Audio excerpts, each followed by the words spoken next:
Hello students, today's video lecture is on the cranial nerves.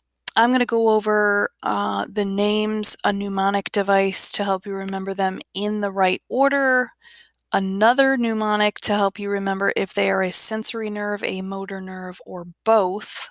We'll use the S, M, and B, but you have to remember that both is actually considered a mixed nerve. What structures, basically it innervates, and then there's a visual clue at the end.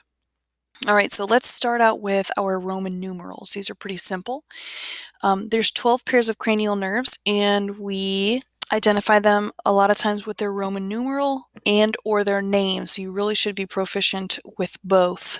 So Roman numerals straight down the column all the way to 12. I'm going to give you the mnemonic device, the sentence, to help you remember as well. And then we'll talk about what those cranial nerves are called. So here is the sentence. Keep in mind there's many mnemonic devices for these cranial nerves. This is just the one I like the best. Oh, once one takes their anatomy final, very good vacations are heavenly. So what we're going to do is we're going to use the first letter of each one of those words to denote the first letter of the cranial nerve that it stands for. Notice we have repeats in letters here. You're going to have to do some studying.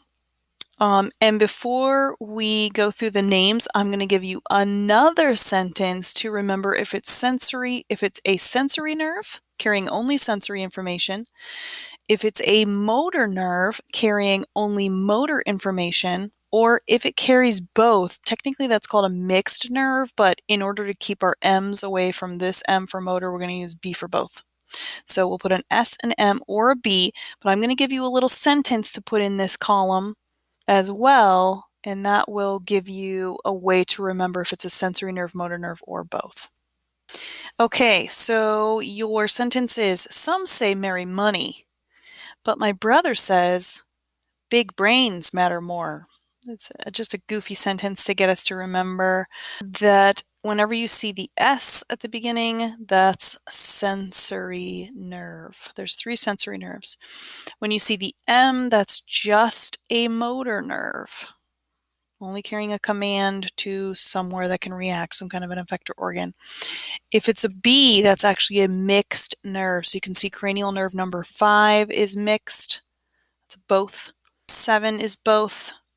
9 and 10 are both. Right, so 2 sentences to help you on your journey. Now let's get into what the names of the nerves are and the basic idea of where the innervation is.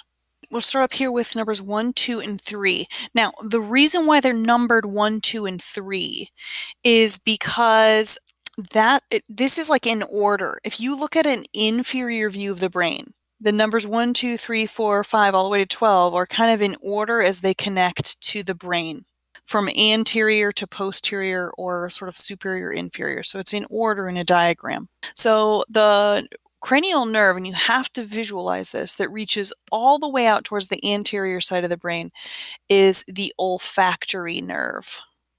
And the word olfaction means smell. So that's just a word you should know if you're in an anatomy class. Olfaction means smell, and here's our visual clue, and it's a sensory nerve. So guess what? It allows us to have a sense of smell. This is the nerve I've talked to you about before that comes down through the cribriform plate of the ethmoid bone and reaches down into the nasal cavity to allow us to smell. So that's called the olfactory nerve. The second nerve is the optic nerve, and I think everybody knows that. It's a sensory nerve that carries all of our visual information to the occipital lobe of the brain. So it innervates the eye, but it's only responsible, right, because it's a sensory nerve, for a sense of vision. It doesn't do anything to move the eye because that's a motor command, and this is just a sensory nerve. Your optic nerve's carrying all your visual information to your brain. And then the third of the O's, we have an O here, is oculomotor. Now, look at the word. Oculo means eye, and motor indicates movement. So part of this is not just memorization. Part of this is common sense. This is responsible for eye movement. And actually, there's three different muscles that are responsible for eye movement. So oculomotor innervates these extrinsic muscles of the eye, not all of them. I'm going to put most extrinsic eye muscles. And I'll tell you later which ones are not innervated by oculomotor because they have their own very specific cranial nerve. It's not going to make sense why individual eye muscles are innervated by a single cranial nerve and then one other cranial nerve does 20 different things. It's just the way it is. It's just the way we're wired. All right, so we've got O, O, O. O once one. Now we've got two T's in a row. T number 4, cranial nerve number 4 is the trochlear nerve.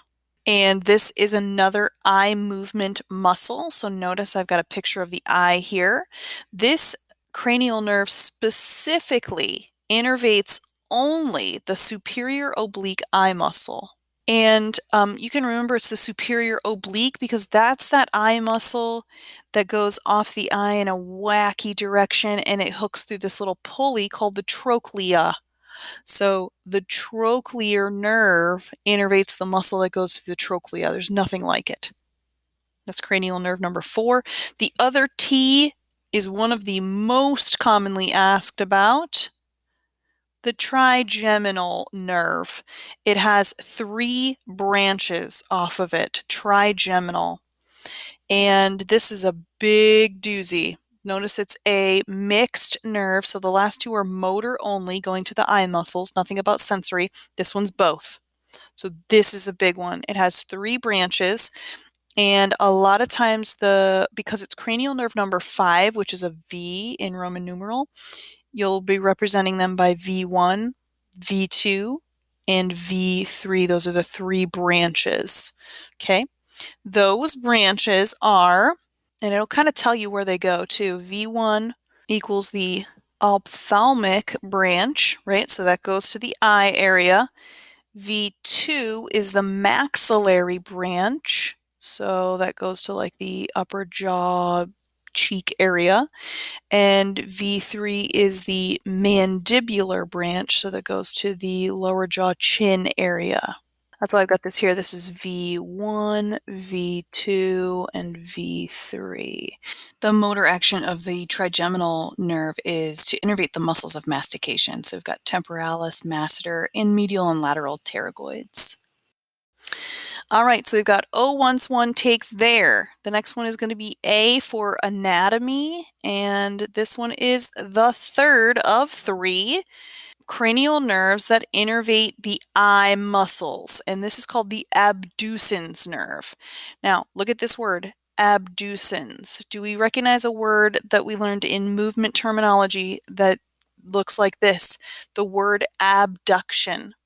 So it turns out that there's a muscle of the eye that abducts the eye or makes it look laterally away from the nose.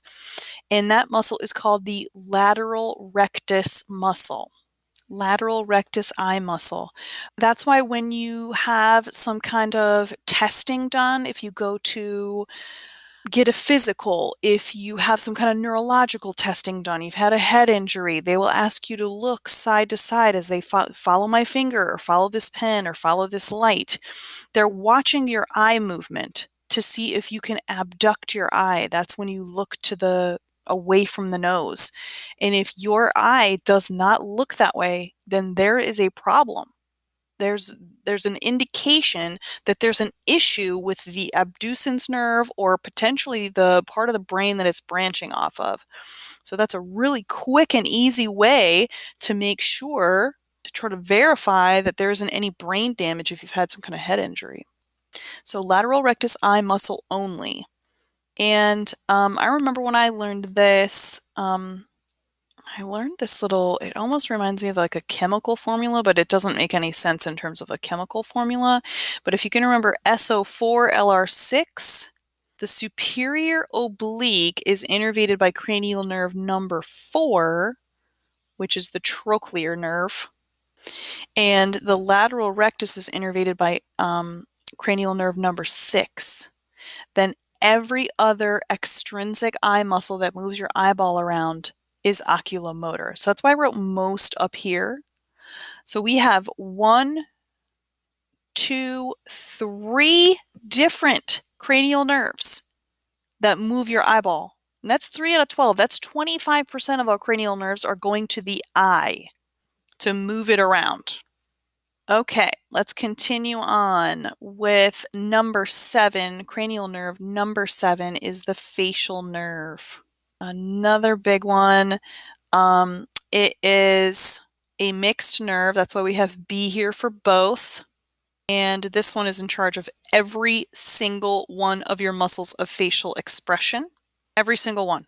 So I have a picture here of a guy making a facial expression. That does not include the muscles of mastication, only facial expression.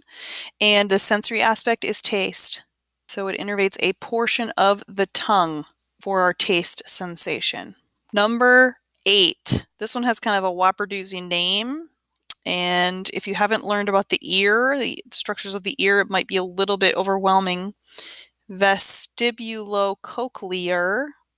Vestibulo cochlear. This is referencing a part of the inner ear called the vestibule, which is hooked to these 3 structures called the semicircular canals. The second part of the word is referencing the cochlea, which is a little sort of snail-shaped structure in the inner ear that has the hearing organ in it. So notice these are sensory. This is a sensory nerve. It actually has 2 branches, vestibular branch, cochlear branch, and it goes to those parts of your inner ear. So notice I have the visual of the ear here. Vestibular branch is to help you with your balance, sense of balance, and sense of hearing. The vestibulocochlear nerve. Some people call it the auditory nerve, but that's not really the best name because that's only the cochlear aspect. Vestibular nerve carries the sensory information about if you're tipping over or if your head is tilted to the left or right or if you're dizzy. Okay, so once one takes their anatomy final, we're on G now, good. This is the glossopharyngeal nerve, cranial nerve number 9. Again, don't be afraid of this name. Glosso is a word that means tongue. And we recognize the pharynx here. That's the throat, or pharynx. Okay, so guess where this goes? To the tongue and to the throat. That's pretty easy. Tongue and throat. Cranial nerve number 10, probably the most famous of the cranial nerves. And it's called the vagus nerve, but it is not spelled like the city, so be careful with that. Vagus. This word, like vagrant, means wandering, and that is a crucial thing to remember because the vagus nerve, although it is a cranial nerve, wanders all over your thoracic and abdominal pelvic cavities, everywhere. It innervates all sorts of parts. So I'm going to be general and say heart. Although we know our heart has its own rhythm maker in the sinoatrial node, we can elevate or depress the natural heart rate through activity of the vagus nerve. Lungs, innervating the bronchi to dilate or to constrict, and pretty much taking over the activity of the digestive system. So think about that for a minute. This nerve branches off your brain. It's a cranial nerve, and it meanders down through the neck, through the thoracic cavity, branching off into innervate the heart and lungs, and then through the digestive system to innervate those parts of digestion to control the peristalsis and the sensory awareness of your digestive system. So this one is a whopper. The vagus nerve. We're almost there.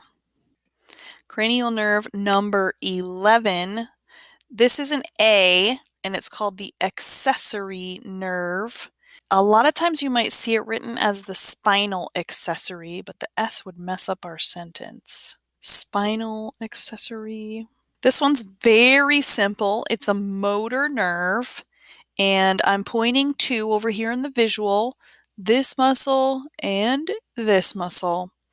So it innervates both the sternocleidomastoid muscle and the trapezius. That is it for the spinal accessory. Finally, cranial nerve number 12 starts with an H, hypoglossal. Guess where this goes? We've seen glossal before. Glosso is tongue. Where in reference to the tongue? Under. So it goes to the muscles of the tongue. This is a motor nerve. So I've got the picture of the tongue here. Okay, in review. Oh, once one takes their anatomy final, very good vacations are heavenly. We're so close to the end of our curriculum. And whether or not there's a final exam, you can imagine if there was, it's really good to be done with that. So after school's over, we go on great vacations. So every one of these first letters is going to represent the olfactory, optic, oculomotor, trochlear, trigeminal, abducens, facial, vestibulo cochlear, glossopharyngeal, vagus, accessory, and hypoglossal nerves. You really need to be proficient in naming these nerves and knowing what number they are. So some say marry money, but my brother says big brains matter more. That will tell you if it's a sensory motor or mixed nerve. Mixed is the B for both. Basic innervation. A lot of times you can gather some clues from these names. So don't turn your brain off when you're thinking about these. And then just some visual clues over here. There you have it. Cranial nerves.